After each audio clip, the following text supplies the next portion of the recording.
கோவை மாவட்ட மக்கள் அனைவருக்கும் வணக்கம். உங்களுக்கு பாத்தீங்கன்னா இன்னைக்கு கோவை மாவட்டத்துல மிகப்பெரிய வளர்ச்சி அத்திகமான திட்டம் கிட்டத்தட்ட 60-70 ஆண்டுகள் கனவு திட்டமா இருக்கு. எல்லாருமே போராடிட்டு இருந்தாங்க.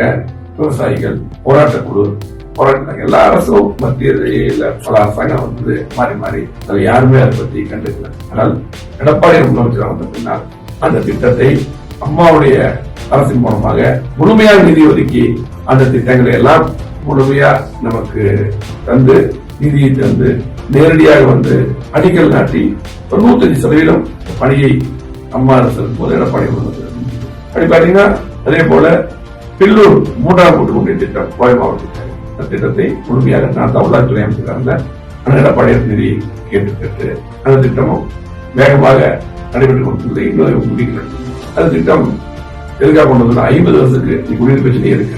அந்த மாதிரி ஒரு அற்புதமான அதே போல விமான நிலைய விரிவாக்கம் பாத்தீங்கன்னா நீண்ட காலமாக ஒரு 20 வருடங்களாக போராடிட்டு இருக்காங்க. திமுக அரசு 0 வேல்யூ பண்ணிட்டு இருக்காங்க. அதே போல அங்க இருக்கிற மக்களை எல்லாம் பேசி எடப்பாடி என்று சொல்லி சீஃப் செக்ரட்டரி அனுப்பி அந்த திட்டங்கள்லாம் பாத்தீங்கன்னா இன்னைக்கு நிலப்படுத்தப்பட்டு நடந்து கொண்டிருக்கிறது. ஆனால் திமுக அரசு வந்து அதை அப்படியே கிளம்பி போட்ட மாதிரி இருக்கு.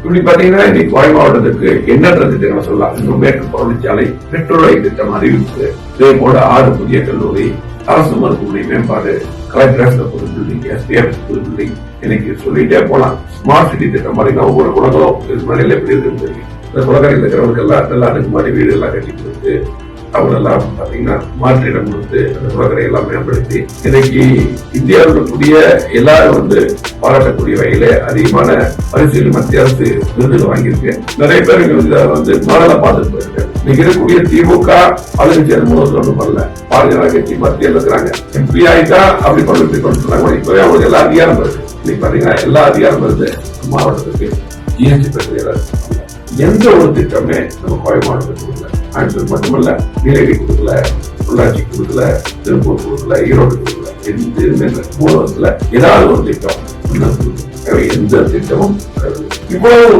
பணிகளை செஞ்சு கொடுத்துருக்கோம். நாங்க இந்த பணிகளை செஞ்சுட்டு தான் வாழ்க்கையாக கோவை நாடாளுமன்றத்துல இன்னைக்கு போட்டியிடக்கூடிய வேட்பாளர்கள் சிங்கை ராமச்சந்திரன் அவர்கள் இன்னைக்கு படித்தவர், பண்பாளர், கேள்வியானவர் ராமச்சந்திரன் அவர்களுக்கு நீங்கள்லாம் இரட்டை வாக்களிக்க வேண்டும் என்று போடு கேட்டுக்கொள்கிறோம்.